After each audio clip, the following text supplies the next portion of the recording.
Mais écoutez, je vais fort bien et vous-même? Très bien, très bien. Très bien, très bien. Quelle Bernadette êtes-vous aujourd'hui? Je suis Bernadette, poésie. Poésie. Poésie et émotion. Hmm.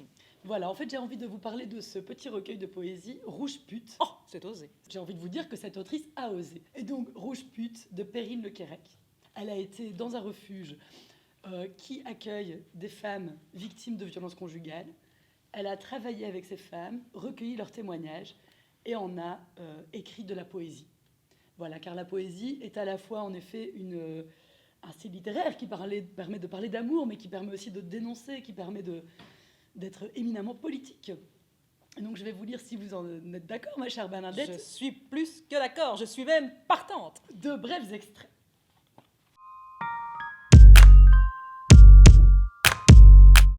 Conjugaison, se taire.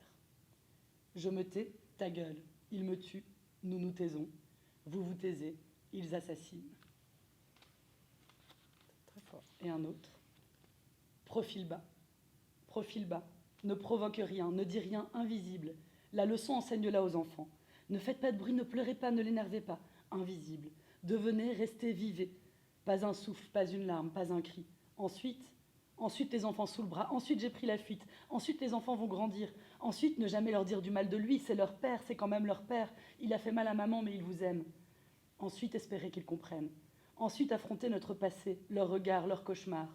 Ensuite, accepter les leçons de la justice pour le bien des enfants. Ne parlons pas du bien des mères. Ensuite, courir d'un psychologue à l'autre. Ensuite, leur apprendre à rire, à croire, à fêter. Ensuite, et chaque jour ensuite, ils grandissent. La leçon toujours là, au fond du ventre, au fond des yeux. Terrés au plus profond, la terreur d'une colère qui frapperait leur mère.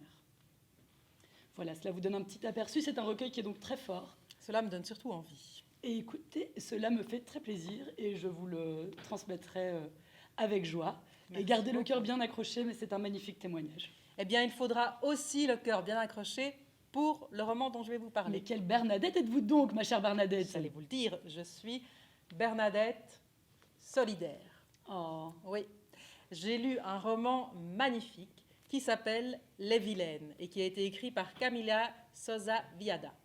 Donc c'est un roman qui va nous raconter un peu la vie de toute une communauté trans en Argentine. On va suivre leur vie pendant leurs heures de travail dans un parc à Cordoba, mais aussi là où elles logent. On va suivre donc leur quotidien. Mais il va y avoir un événement au début du livre qui va faire un peu bousculer l'histoire et qui va nous passionner pendant toutes ces pages.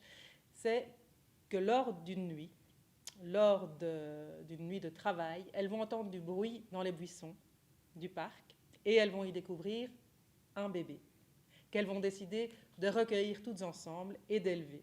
Et elles vont l'appeler Éclat des yeux, cet enfant. Donc voilà, je vais vous lire deux extraits.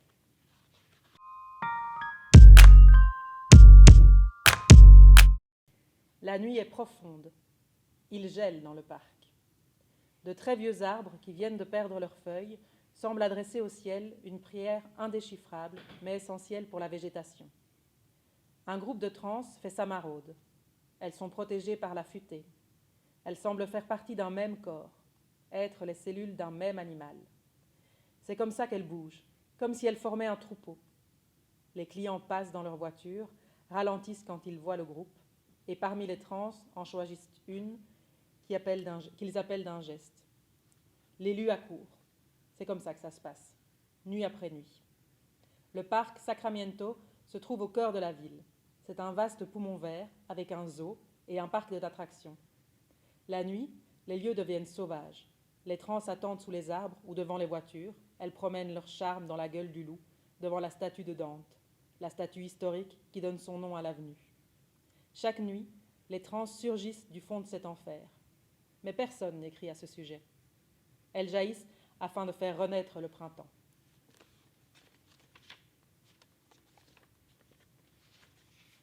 Depuis le parc jusqu'à la gare routière, les trans marchent à une vitesse surprenante. On dirait un cortège de chattes pressées par les circonstances. Elles avancent tête baissée dans cette attitude qui les rend invisibles.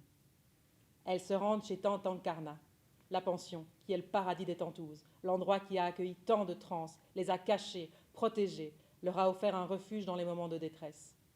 Elles vont là car elles savent que c'est l'endroit au monde où on est le plus à l'abri. Elle porte l'enfant dans un sac à main. Écoutez Bernadette, j'ai énormément aimé les extraits que vous avez choisis. Eh ben, vraiment, c'est un roman que je vous conseille. On y parle de tolérance, on y parle d'acceptation de l'autre, on y parle de la force qu'ont certaines personnes qui n'ont pas le choix d'avoir cette force pour traverser la vie malgré toutes les embûches. Et c'est un formidable message. Je pense que ces 2 livres choisis parlent de la force. Voilà. Et je vous propose de les échanger. Sans force, je vous le prends. Vous êtes tellement mignonne, ma Bernadette. À bientôt. À la prochaine. À la Bernadette. prochaine. Au revoir.